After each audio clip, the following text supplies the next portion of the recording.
ሀናዬ ያላሰበችው ችግርና ጭንቀት ውስጥ ገብታለች ማለት ነው። ሀና እንግዲህ አባቷን ለማሳከም ብላ የራሷን የአባቷን ህመም በመጨናነቅ ላይ ባለችበት እንግዲህ ሰላም ራሷን እንደዚህ አድርጋ ጽንስ ለማስወገድ በወሰደችው መድኃኒት ምክንያት እንግዲህ በጣም ታማ ትልቅ ሆስፒታል ውስጥ እንግዲህ ገብታ ማገገሚያ ክፍል ስትገኝ ይህንን ከዛ በኋላ ወይዘሮ ሚላት እንግዲህ ሲሰሙ ይህን ነገር ሁሉ ወደ ሀናዬ ነው እጃቸውን እየቀሰሩት ማለት ነው። ይህንም ያደረጉበት ምክንያት ምንድን ነው? ሀናም በተደጋጋሚ ሰላም ከአንቺ ጋር ግንኙነት አላት፣ ሰላም እየሆናችሁ ነው፣ ሰላምም ስለ አንቺ ብዙ ነግረኛለች፣ እኔም ሲሄድ በጣም ቅርብና እንደ እህት ሆናችሁ እየተቀራረባችሁ ሀሳብ ለሀሳብ እንደምትረዳዱ ሰምቻለሁኝ።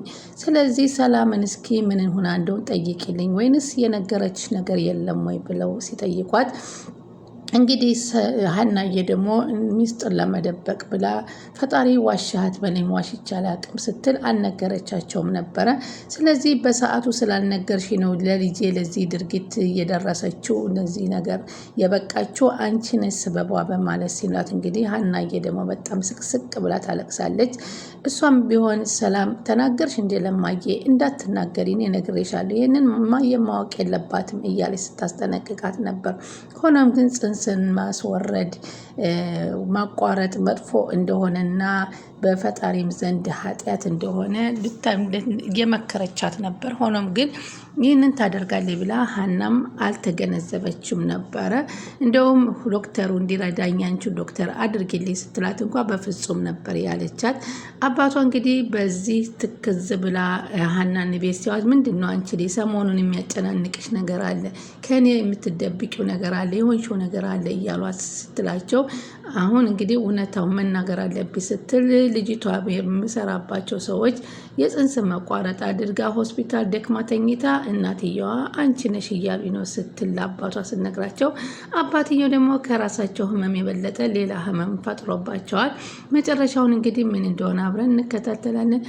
ውድ የቻናሌ ተከታታዮች እንደምን አላችሁ? ሰላማችሁ በያላችሁበት ይብዛልኝ። ለቻናሌ አዲስ የሆናችሁ ያውን ሰብስክራይብ ያደረጋችሁ ሰብስክራይብ የምታደርጉኝ ላይክ የምታደርጉልኝ ከልብ ነው ማመሰግናችሁ። እንግዲህ ኖላዊ ቀጣይ ክፍል ፓርት ይዘንላችሁ መጥተናል። እንግዲህ ትላንትናው ፓርት እንዳያችሁት ሰላም እንግዲህ ቤተሰቦቿን ሳታሳውቅና ሳትናገር እንግዲህ የጽንስ መቋረጫ መድኃኒት ስትወስድ ያላሰበችው ችግር ደርሷት እንግዲህ እናቷም ተጠርተው መጥተው ከሀናዬም ድረሱልኝ ብላ መጨረሻ ሰዓት እንግዲህ ስልክ በመደወሏ ወደ ሆስፒታል ገብታ አሁን እየተረዳች በሆስፒታል በጠና ታማ ትገኛለች። ሆኖም ግን በዚህ ሰዓት እንግዲህ ሀሴት እያልኩ ያጣኋትን ልጄን እኔ ቀረብ ብዬ ሳላማክራት የጎን እህት ሳልሆናት እንደ እናትም ሳልሆናት ችግሯን ሳልረዳላት ስለቀረው ነው ሚስጥሩን ለእኔ ሳትናገር ለዚህ የበቃችሁ በማለትም ወይዘሮ ሚላት በጣም እየተጸጸቱና እየተናደዱ ይገኛሉ። በጣም ትልቅ ሀዘን ላይ ገብተዋቸዋል። ሆኖም ግን ይህን ሁሉ ጥፋት ደግሞ ወደ ሀና ነው ያደረጉት። ሀና ነሽ አንቺ ሁሉ ነገር ታውቂያለሽ፣ አማክራሻለች፣ ዶክተር የሚያገናኘሻት አንቺ ነሽ፣ ሂዳ ቼካፕ ያደረገችበትን ዶክተር አንቺ እንደሰጠሻት ነው። ይህን ሁሉ ለምን አልነገርሽኝም? ቀደም ብለሽ ይህን ሁሉ ነገር ለምን አልተናገርሽ? እንደውም እኔ ወደ ቱርክ ሂጄ ሳለ ምንድን ነበር የተፈጠረው? እንዴት ሊሆን የነገር ሊፈጠር ቻለ? ሰላምን እናንተ ከቤት እኔ ነኝ ጥፋተኛ፣ የደረሰኝ ሴት ልጅን በቤት ውስጥ ጥዬ መሄድ አልነበረብኝም እያሉ ወይዘሮ ሚላት ራሳቸውን የሚወቅሱ ነበር። በዚህ አጋጣሚ ደግሞ ሚላሴም እንግዲህ ለጓደኛውን ለመክረም ከመጫወት ብሎ ከጓደኛው ጋር ቤተሰቦቹ ስለሌሉ ለ3 ቀን አስፈቅዶ ሄዶ ነበረ። እዛ በሄደበት እንግዲህ ድንገት ሰላም ታማ ሆስፒታል መግባቷን ሲሰማ እሱም በጣም ህመሙ ጠንቶበት በጣም ታሟል ማለት ነው። ለዚህም ታዲያ እንግዲህ ምንድን ነው የተፈጠረው? እስኪ እሷ አገግማ ከመናገሯ በፊት እናንተ እኔ ሂጄ ሳለ የተፈጠረውን ችግር ነገሩኝ አውጡ ስትል ከዚህ በኋላ እንግዲህ ውሸታም መባል አልፈልግም ብላ እንግዲህ ሀናዬም ወስናለች። አንደኛ ለአባቷም አሁን ሁለተኛ ውሸት ሆነብኝ። አባቴን እንግዲህ በሙያዬ ነው የተቀጠርኩት፣ በሙያ እየሰራሁ ነው ብየዋለሁኝ። አሁን ደግሞ የቤት ሰራተኝነትንም ተጨማሪ እየሰራሁ መሆኑንም ሲያቅ ደግሞ ምን ይለኛል እያለች ነው። ምንድን ነው ስራሽ ሀናዬ ለምን አትነግሪኝም እያሉ በተደጋጋሚ ሲጠይቋት አባ በሙያዬ ነው የምሰራው ሌላ ስራ አይደለም አትጨነቅ እያለች ደጋግማ የተናገራችውን ንግግር እንደውም 100,000 ብር ተሰጠኝ ስትላቸው እንዴት አይነት ስራ ብትሰሪ ነው በአንድ ጊዜ 100,000 ብር የምትሰጩ ሲሏት አይ አባዬ ያንተ መታመም ሲሰሙ ስጦታ አድርገው ጨምረው ሰጥተውኝ ነው እና የሰራሁበትም ነው ስትል ነው እንጂ ሁለት አይነት ስራ ዳብል እያደረገ እየሰራች እንደሆነ ያልገለጸችው አንድ ድብቅ ነገር ደግሞ ሲመጣባት በሰዎች ዘንድ እንግዲህ ውሸታም መባልን አልፈለገችም እና ከዚህ በኋላ ያለውን ግን ለወይዘሮ ሚላት ቁጭ አድርጋ እንግዲህ ግልጹነት ተናግራለች። ምላሴም እንግዲህ ሀሩን እንደነበረ በቤታቸው ውስጥ ሲመላለስ የነበረውና ሀሩንንም ብዙ ጊዜ ስለ ምላሴ ተጠይቀኝ ነበር። ምላሴም ስለ ሀሩን ብዙ ጊዜ ሰላም ተጠይቀኝ ነበረ።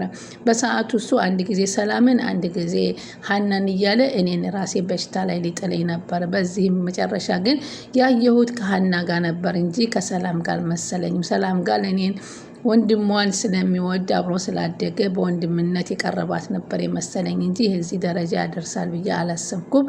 በእርግጥ እየወጣች እየጠጣች እየሰከረች እየመጣች ነበረ። አንቺም እያለሽ ይሄን ነገር አላስተውሻትም። አንቺ እያለሽ የነበረ ድርጊት ነው የፈጸመችው። ሆኖም ግን እንግዲህ ከሀሩን ጋር የወጣችው መባል ነው ወይዘሮ ሚላት ሲሰሙ።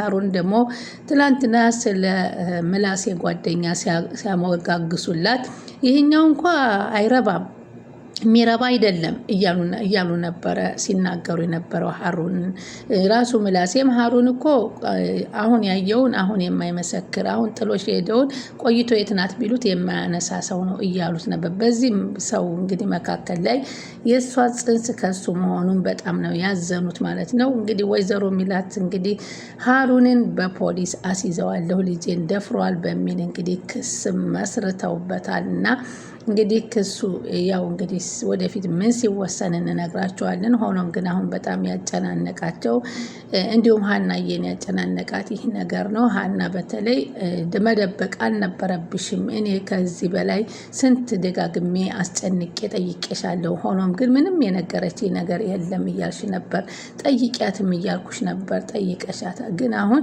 ሀና ስትነሳ ሰላም መናገሩ አይቀርም ስትል እንግዲህ ዶክተሩንም የአባቷ ዶክተር እንዳያቸውና ጽንሱንም አቋርጠልኝ ስትለው ዶክተር በፍጹም አላቋረጠልሽም እንዳላትና እሷንም አግዥኝ እርጅኝ ስትላት በፍጹም ኃጢአት ነው አላግዝሽም፣ እንደዚህ አይነቱን ነገር እጄን አላስገባም እንዳለቻት ሁሉ ለወይዘሮ ሚላት ግልጹን ስትነግራቸው ይህም ሁሉ ለእሷ ስትመልሺ ለምን ለእኔ አልነገርሽኝም ነው እንግዲህ እሳቸው ጥፋቱ።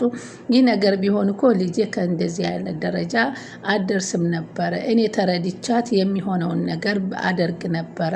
እሷ ደግሞ ያለችኝ ቤተሰቦችን ማስወቀስ ማሰደብ አልፈልግም፣ ሳላስበው ነው እንደዚህ የሆንኩትና በፍጹም ዘመዶች ሳያውቁ ይህን ነገር ጽንሱን አስቆሜ እንዳልሆነ እንዳልተፈጠረ አድርጌ እቀጥላለሁ የሚል ሀሳብ ነበራት። ሆኖም ግን ይህም ለሰው ለራስሽ አደጋ ነው ብዬ መክሪያት ነበር፣ ታደርገዋለች ብዬ ባለመገመቴ ነው የሚል ነው ሀናም የተናገራቸው። ወይዘሮ ሚላት እንግዲህ በጣም አሁን ሀዘን ላይ ሆነዋል።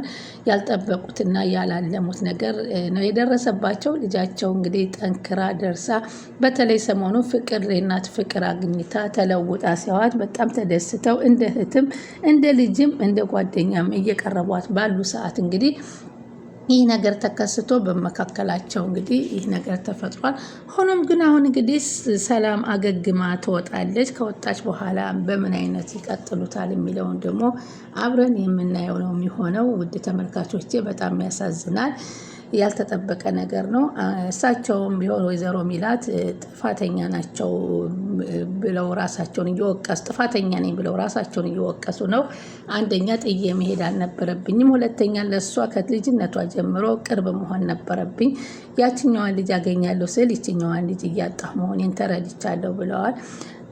አሲል ግን በጣም ነው እንትን ያለው። በተለይ እሱ ያልጠበቀው ሀሩን እንደዚህ አድርጎ ሲያገኘው በጣም ነው የተሰማው እና ሀሩንን በጣም አሁን አግኝቶ ለማነጋገር እና የሚሆነውን ነገር እንዴት እንዳደረገ ሊጠይቅ እሱ ምንትን በሆኖም ግን እሱ አሁን ትንሽ ተጨናንቆ በዚህ ምክንያት ሰላም እንደዚህ ሆነ ሲለው ለሰላም ደግሞ ምላሴ ደግሞ በሰላም በጣም ያለው ፍቅር ልዩ ነበር። በተለይ እናቲቱ ሂደው ሳለ የነበራቸው ፍቅር በጣም ደስ ሲል ነበር እና አሁን እህቴን ላጣት ነው ከና አንዷም ደግሞ ላጣት ነው ወይ በሚል ጭንቀት ተጨናንቆ ትንሽ እሱም ታሞ ያው ሕክምና ላይ ይገኛል። እንዲሁም የሀና አባትም በዚህ ጉዳይ እንዴት ይሄ ነገር ተከሰተ የሚለውን እንግዲህ ሰምተው ሁላቸውም እንግዲህ አሁን ሀናም ሆነ አባቷ በበለጠ እና አባቷን ለማረጋጋት እና ለማስረዳት ሞክራለች።